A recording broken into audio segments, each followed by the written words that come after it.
सुन दीदिया कहिले बतिया कहे सुपर माल तोरा दे बारे। सुन दीदिया कहिले बतिया कहे सुपर माल तोरा दे बारे।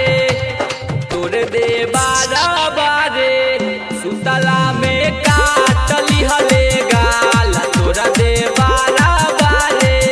सुतला में काटली हले गाल। सुन दीदिया कहिले बतिया कहे सुपर माल तोरा दे बारे। सुन दीदिया कहिले बतिया कहे सुपर माल तोरा दे बारे। तोरे दे बारे सुतला में काटली हले गाल तोरा दे बारे।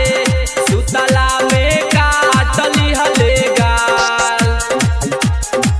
सुतला में काटली हले गाल। सुतला में काटली हले गाल। मकसद बिहार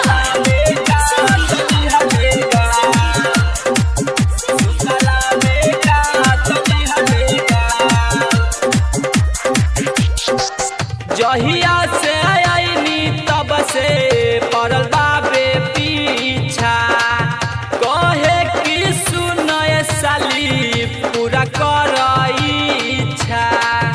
पूरा कर इच्छा। जहिया से आईनी तब से पड़ल बाबे पीछा कहे कि सुनए साली पूरा कर इच्छा। निक नाही लागे तनिको उनकर चाल तोरा दे बारे। तोरा दे बारे सुतला में काटली हले गाल तोरा दे बारे। सुतला में काटली हले गाल। सुतला में काटली हले गाल। सुतला में काटली हले गाल।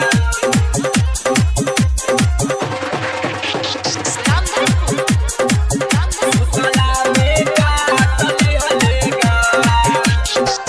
देख के अकेला बंद करेला के मारी मिलते ही मौका हमके धरे आकावारी। धरे आकावारी। देख के अकेला बंद करेला के मारी मिलते ही मौका हमके धरे आकावारी। औरी देखाबे हमके ललकी रुमाल तोरा दे बारे। तोरा दे बारे सुतला में काटली हले गाल तोरा दे बारे। सुतला में काटली हले गाल। सुतला में काटली हले गाल। सुतला में काटली हले गाल। मकसद बिहार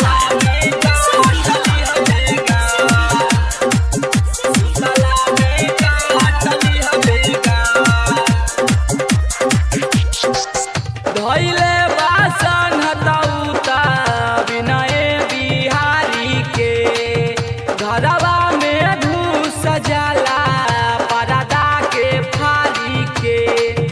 परदा के फारी के। धैले बासन हतौता विनय बिहारी के घरवा में घुस जाला परदा के फारी के। माने ना रोशन लागे कदी बाबाल तोरा दे बारे।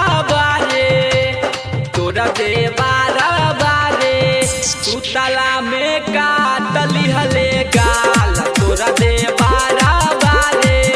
सुतला में काटली हले गाल।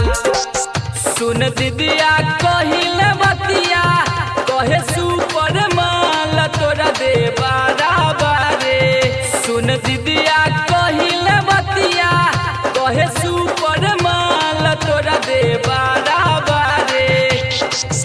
दे बारे सुतला में काटली हले